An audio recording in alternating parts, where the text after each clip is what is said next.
सांगली जिल्ह्यातील साखर कारखाने उसाला टनास 4 ते 5 हजार दर देणार। 10 दिवसात दर जाहीर न केल्यास आंदोलन हाच पर्याय। नारायण वाघमोडे।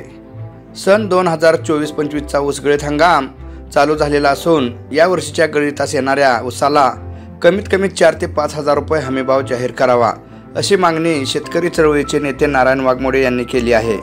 साखर कारखाने चालू होऊन 15 दिवस झाले तरी अद्याप जिल्ह्यातील साखर कारखान्यांनी ऊस दर जाहीर केलेला नाही।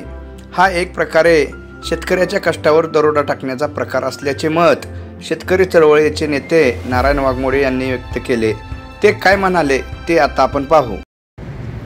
आज माननीय जिल्हाधिकारी साहेबांची भेट घेण्याकरता आलो होतो, कारण चालू वर्षी ऊसाला साधारणपणे 4 ते 5 हजार भाव मिळावा या आशयाचं निवेदन आपण कलेक्टर साहेबांना दिलेलं आहे।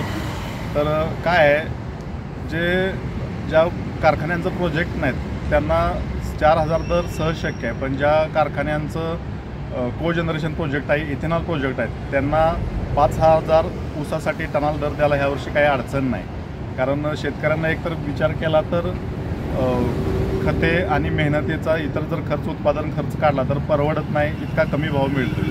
तर यासाठी लवकरच मुख्यमंत्री साहेबांना सुद्धा भेटण्यासाठी आम्हाला वेळ द्यावा शेतकरी संघर्ष समितीच्या कार्यकर्त्यांना, यासाठी कलेक्टर साहेबांची चर्चा करण्यासाठी मी आज आलो आहे आणि त्यांना निवेदन दिलेलं आहे। तर आणि दुसरी गोष्ट म्हणजे कोणतीही वस्तू आपण दुकानात गेला तर पैसे लगेच देतो, पण आज ऊसाचा हंगाम चालू होऊन 8-10 दिवस झाले पण कोणत्याही कारखान्यानं ऊसाचा दर अजून जाहीर केलेला नाही। तर दर न जाहीर करता ऊस तोडी चालू करणे म्हणजे सरळ शेतकऱ्याच्या मालमत्तेवर दरोडा टाकल्यासारखा आहे। तर याचा विचार करून दर लवकर जाहीर करावा आणि ऊसाला किमान 5000 भाव, ज्यांचे प्रोजेक्ट आहेत, कोजनरेशन असेल किंवा इथेनॉल असेल, त्यांनी 5000 आणि बाकीच्यांचे प्रोजेक्ट आहेत त्यांनी कमीत कमी 4000 भाव द्यावा आणि तो सहज शक्य आहे। आणि हे पटवून आम्ही देऊ शकतोय, उत्पादन खर्चाचा मेळ लागत नाही हे पण पटवून देऊ शकतो। यासाठीच आम्ही मुख्यमंत्री साहेबांची वेळ आणि भेट मागितलेली आहे।